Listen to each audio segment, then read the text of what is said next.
a nation. Davido, Tiwa Savage, Sarkodie, and a whole lot of Niger artists. Hey, who did this like that? Who was that? You said? She has not started. Okay. I just asked me to say something so we can check.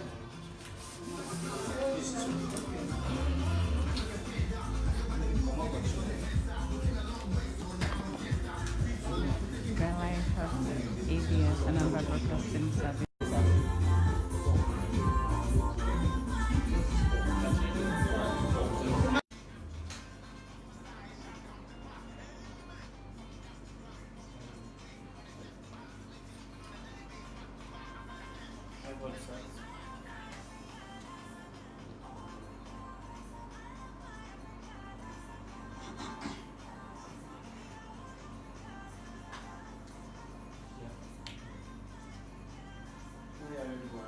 Ready?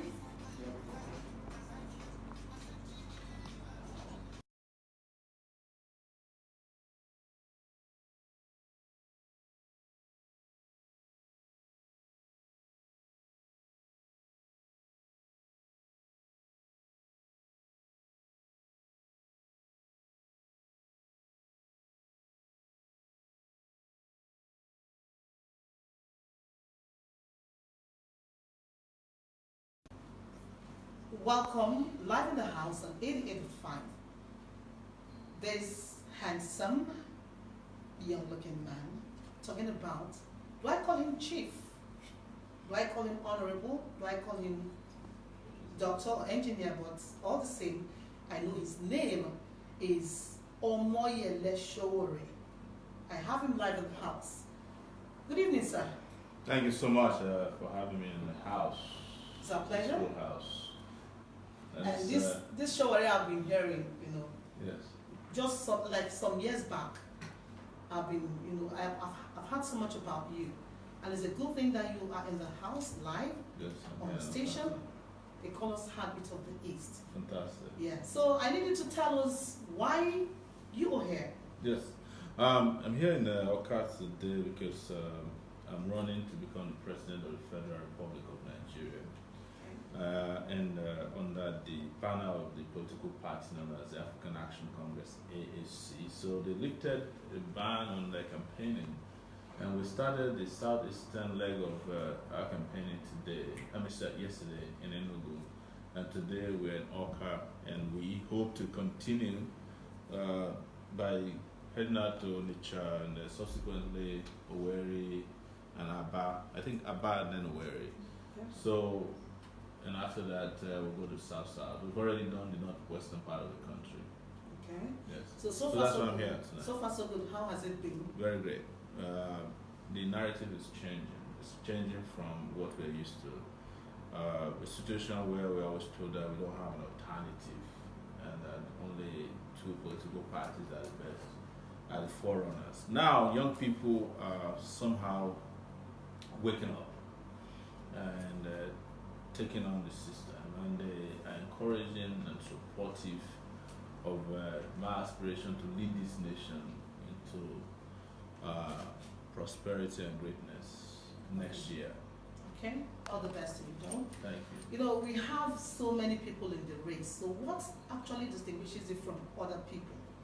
I'm distinguished by experience. I'm distinguished by integrity, credibility. I'm distinguished by ability and capacity. I'm distinguished by education and exposure.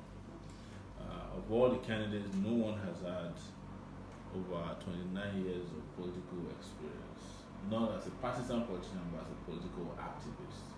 And I started at the University of Lagos in 1989. And by next year, it will be 30 years since I started on this journey to be part of some of the people who made Nigeria one of the greatest places to live on earth. Tried, worked hard, joined groups, led protests, sacrificed a lot. So I'm distinguished as a result of that. You know, like some of our leaders, I I've traveled extensively around the world. I've studied at home and abroad, and I have also shown resilience. For those who may not know directly, I'm the one who founded Sahara Reporters some 12 years ago, and has used the platform to fight power as much as possible. So I'm just giving you all of this so that you can understand that I'm just not coming from somewhere Out of the blues. Out of the blues. I didn't fall from the skies.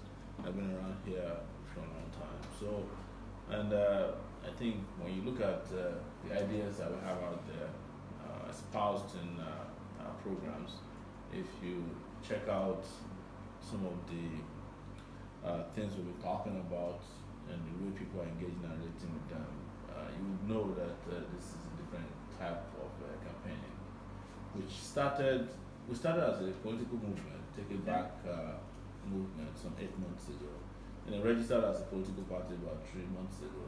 Wow. And as take it back, we did, when I was still an aspirant, I did over 100 events around Nigeria and in the diaspora.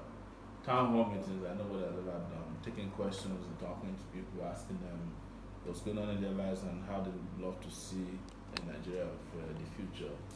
And this took me to places as remote as Benin Kirby. It took me to Gusau in Zamfara. It took me to Calabar. It took me to Port Harcourt. It took me to Abidjan. It took me to Benin City, Akure. It took me to Kenya. It took me to Lokoja in Kogi. It took me to Abuja, Kaduna. It took me everywhere. And now, since the ban on campaigning has been lifted, I've also done over 7 cities in 5 states last week alone. Wow. And already in That's impressive. the last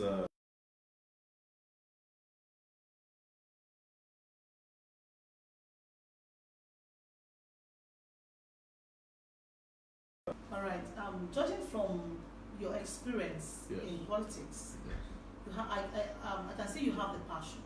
So what actually pushed you into doing all this? So you look at this country for 58 years. Yeah. This country has been around for 58 years. And out of that 58 years, I've been engaged passionately with the country, Nigeria. And I look at it and haven't found a leader at national level who has met the threshold of my expectations for this country. And that is the same thing I'm hearing from young people, people of my age and generation. They felt left out, they felt sold down the river, they felt betrayed. And it got to a point where I kept asking myself, are we just going to keep complaining instead of getting involved? And no politicians are very smart at making politics dirty so that decent people can come there, right? Yeah. Except you want to roll in the mud with them. But you get to a point to where you say, no matter how dirty it is, if everybody's going to come out of this clean, we got to get in there and roll in the mud with them, and then clean up this place, drain the swamp. Apology to Donald Trump, and make the country a fantastic country. So that gingered me. Of course, my experience gingered me. My years of reporting as a citizen reporter, who's done a lot of investigative reporting, pushed me to understand the country very well and how shallow so many of our leaders are. In fact, it would be wrong to call some of them leaders, honestly. All right. I really want to, when we took off, you made mention of just 2 major political parties. Yes. Do you see your party coming to form an alliance with these major political parties? No, we're not forming. When we talk about major political parties, we're referring to the People's Democratic Party and the All Progressives Congress, APC. With due respect, these 2 political parties are actually not different. They're just on the outside. They have different logos, but on the inside they have the same character.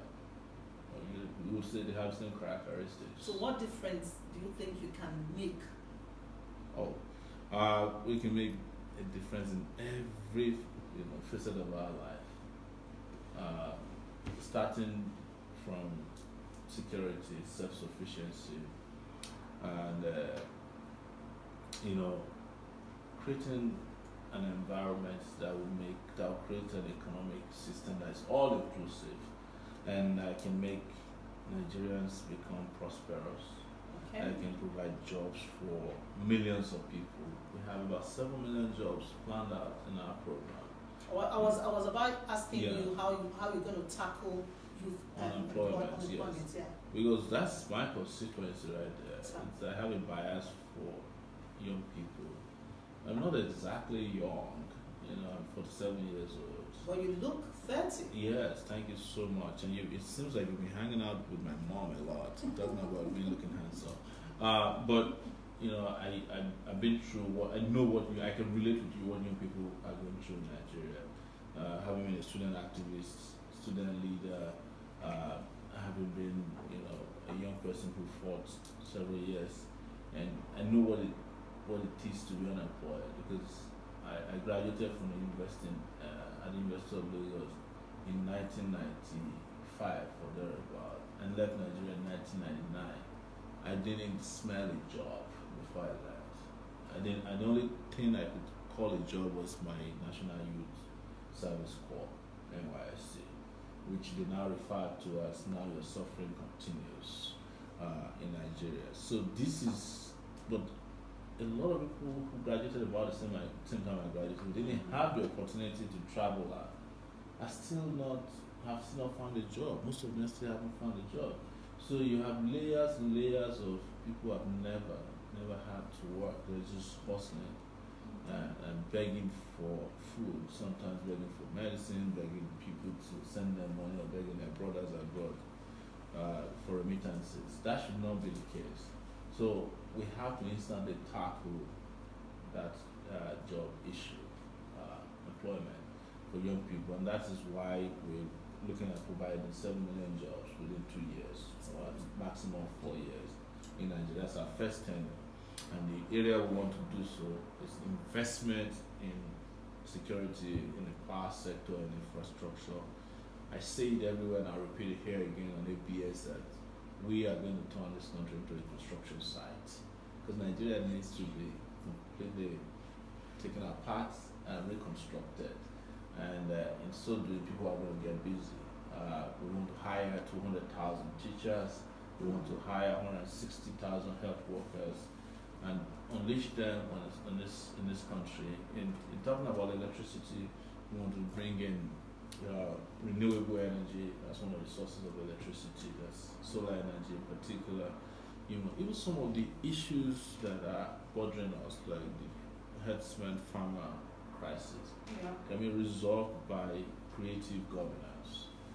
How would we do? We want to engage in commercial ranching. Commercial ranching is not taking your land. It's ranching that can be done by anybody.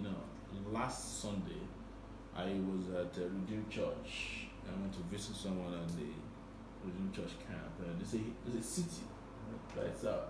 And I'm looking at them and saying, Holy Ghost Congress is coming. You are going to be slaughtering 20,000 cows every day. Why don't you have your own ranch?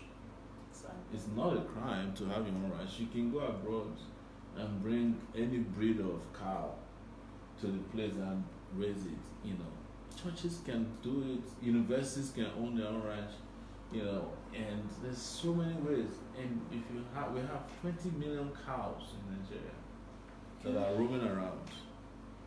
Right? If we can put all of them in 5 million in different ranches, or let's say we put 1 million cows in one ranch each, that means we have 20 ranches across. You employ people, you employ veterinary doctors, you employ people who want to buy leather, people who want to use any part of animals like cows.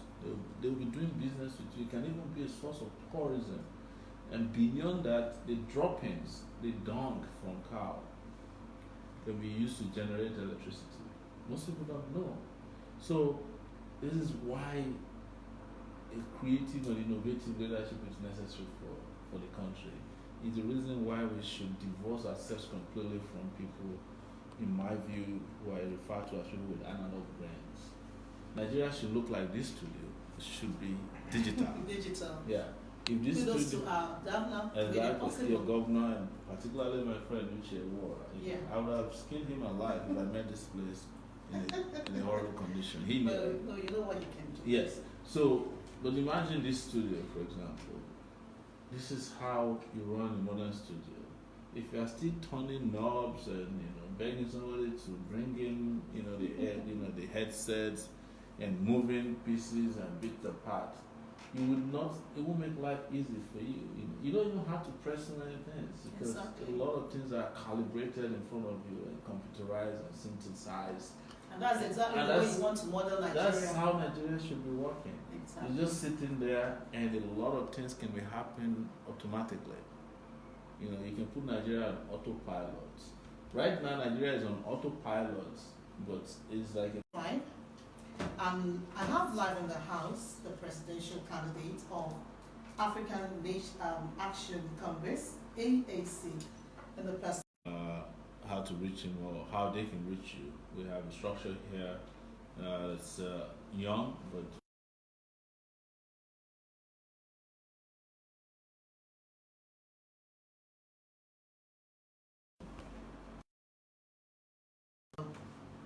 Lost the call. So yes, we have structures everywhere, and we just came from the university as well. We have a lot of students who are part and parcel of our Yeah, party. I can see a majority of your team. My name is Omoyele Sowore, formerly the publisher of Sahara Reporters.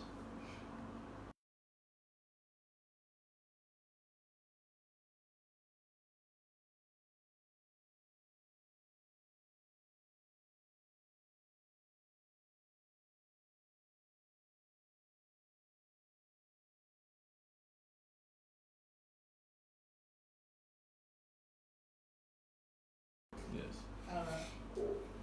I appreciate that. I appreciate it. thank you. Thank you for calling. Okay, we're talking about, we're in the season of campaigns. So Yeah. what are your strategies? What have you mapped out? As in, how do you reach, people, okay, let's take this. Hello?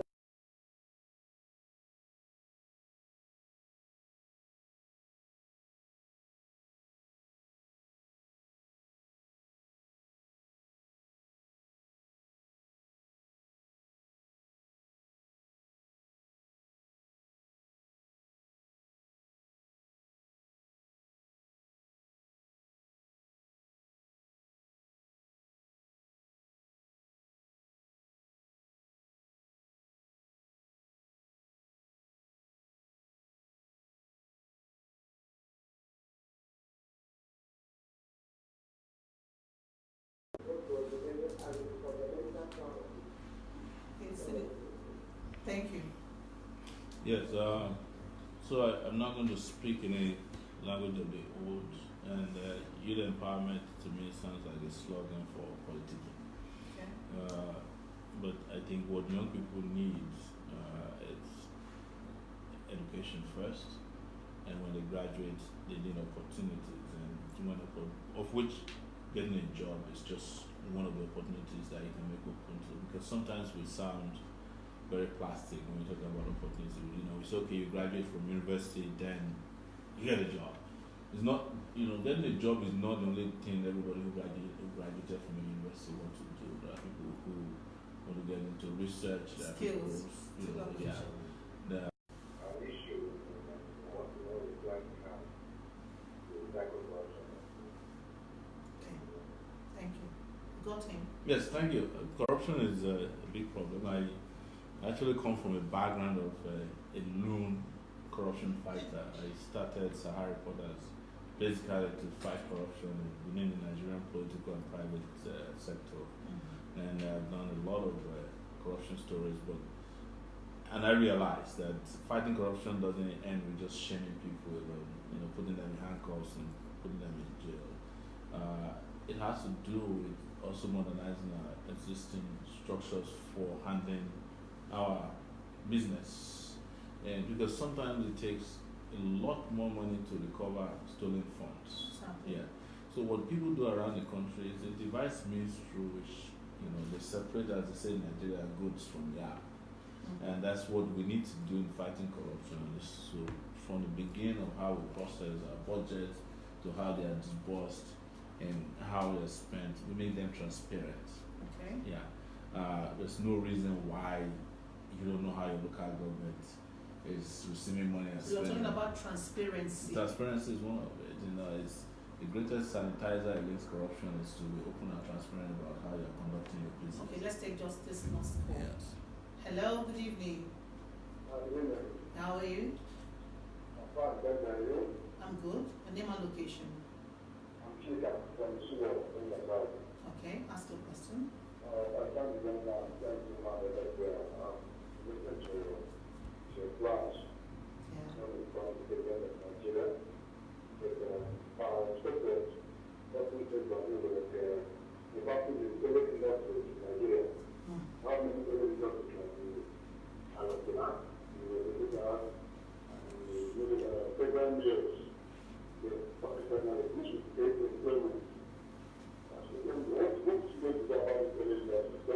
Filling industry. Okay, thank you. Yes. So I heard it. It's talking about alien industries. Is to redefine what is industry. If you look at the world today, the companies that are doing the best in terms of stock value are digital technological products, and we don't have any one of that in Nigeria. So probably you're talking about textiles. Yes, Yeah, we can revive the textile industry, but how far can it carry us if we don't know how to get our products to the market, if we don't have roads to take them to the market, if we don't have electricity?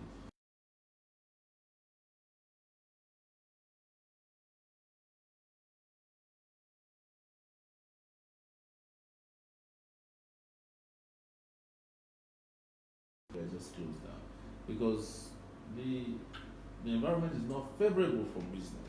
So you have to create an enabling environment. You have to provide electricity, provide security, provide infrastructure. People should be able, the country should be integrated. We should be able to move goods from one location to the other at the fastest possible time. And the moment you have that in place, industries cannot ail when there's electricity. Industries cannot ail when there are facilities for the owners of industry And that's what they're goods and promising services can get to the Nigerians. market. Right, yes. Why do you think we are buying Ankara made in China? It's because it's easier and cheaper to make them in China and ship here.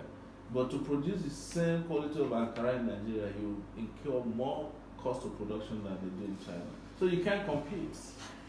All right. I know that if we had allowed you for now, we would have spoken from now till God knows when, because you have so much to dole out.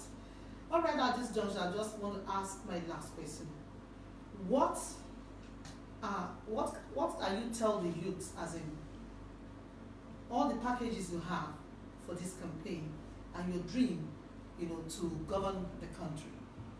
Just one message, because I can see that the whole lot of your group here Young people. are just young people. Yes. So just one or two words for them.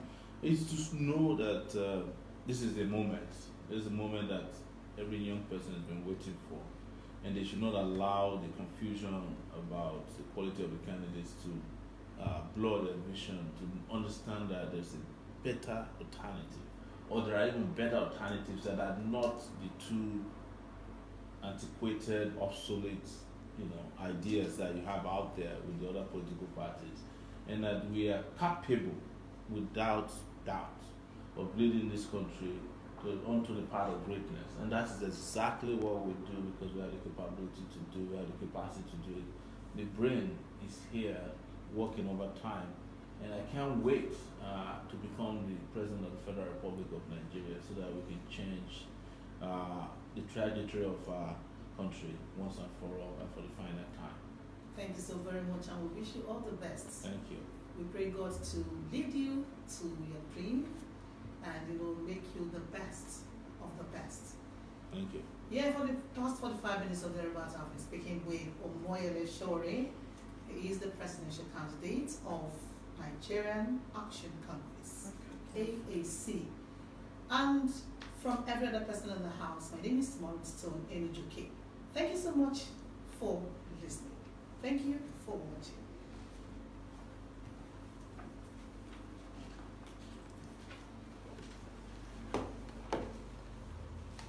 Done and dusted. It was a beautiful outing. Thank you. Good one. And,